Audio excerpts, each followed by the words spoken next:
What's good, family? You already know the name, Pays and Plays podcast here. Gonna go ahead and give you a special episode.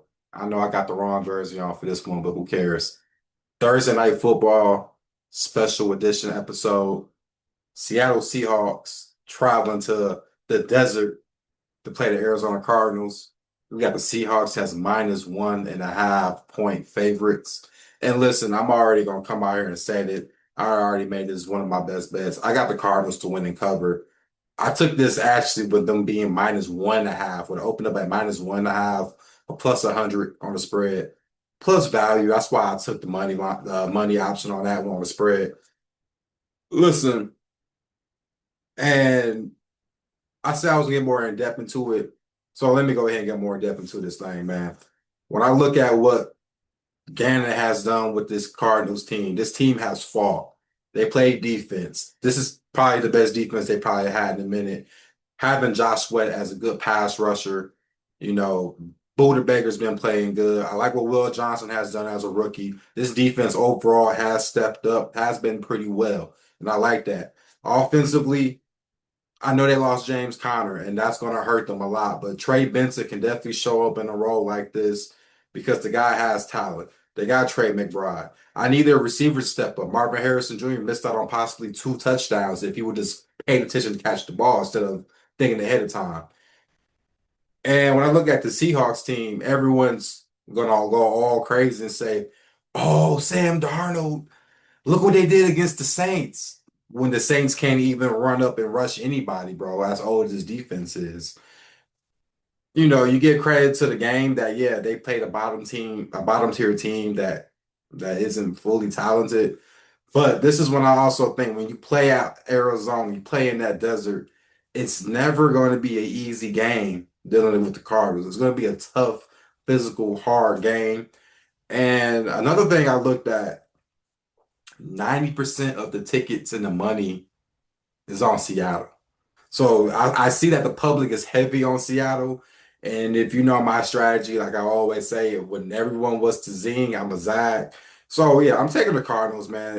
You can get it at money line. Also, it's like plus 102. So, which I'll probably be double down on that. That's good value either or when I already got the -1.5 as plus 100, which is why I said sometimes you get these lines where they open. So the fact that the line flipped, it shows you that all the money was poured into Seattle.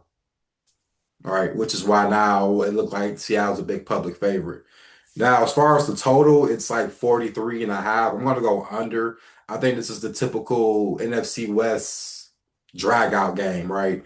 It could be a 20-13 type game, a 17-13 type game, a 17-10 type game. That's actually how I see this game kind of panning out. I don't expect a lot of points. And even though it had nothing to do with the under, but there has been a thing that Sunday night, not Sunday night, correction, Thursday night football the last few weeks, other than Buffalo, the games have went under. So it makes sense with this type of matchup. McDonald is a defensive guy, Gann is a defensive guy. So I could see it being a lot of running the ball and a lot of defense. Now, I'm gonna also hit you guys with player props, and I know guys, people like that. You guys like doing same game parlays or just regular straight bets on like player props. So I'm gonna go ahead and give you a couple ideas that I do think could be possible for great value. Now, I also mentioned there's no James Conner for the rest of the season for the Cardinals. So who had to step up? Well, Trey Benson. Of course, I seen this prop at plus 105 for anytime touchdown, which it makes sense, right? Because I see him getting the ball a lot. But I'm going to look at his receiving yards over 21 and a half receiving yards. I definitely see some check downs. Seattle does have an okay pass rush, so I can see Kyler Murray slowly checking down to the running back. Trey Benson can make a couple plays here and there. Honestly, listen, if he gets 3, 4 catches for some decent yards, I can see it hitting 22 yards. That's your over right there. Now, also, Kyler Murray rushing yards is at 27 and a half.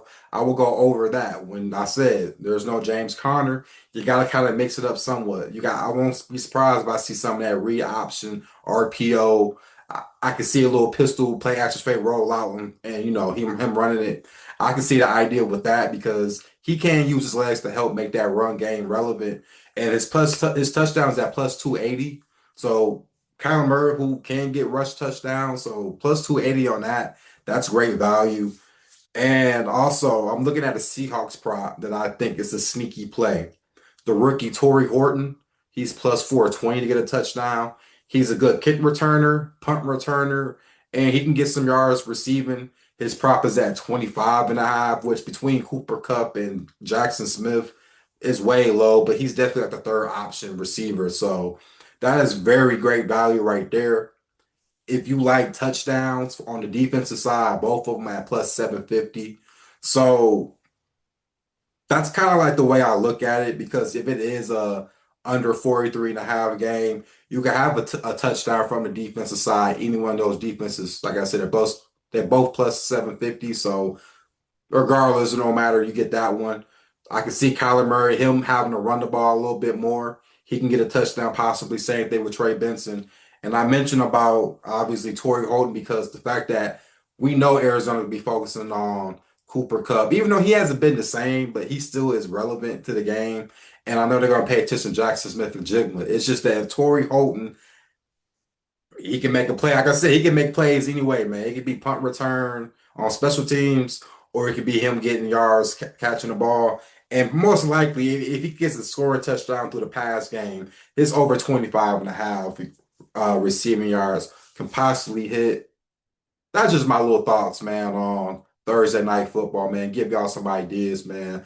Just in case if y'all want to do a same game parlay or just like I mentioned, regular picks, whatever it is, man. Yeah. So I got the Cardinals to win and cover. And like I said, I guess it's a fade to public moment, man, because 90% of the tickets is on them. Does it always matter? No, but I'm just taking a chance, bro. The public has been getting theirs. Week three, the public ate. And I will admit that week three, they made their money, but I think this week overall, when it comes to the week, I think the public may get a little bit of hits here and there, especially because people may have the Seahawks as a parlay pick or a teaser pick for, and y'all know how that goes, man. So I expect it to be an interesting NFC West divisional battle. I expect it to be interesting in the desert. Yeah, man. You guys like, comment, subscribe, man. Check out the Patreon, man. Buy every bet that you can imagine that I will be placing is going to be on that website.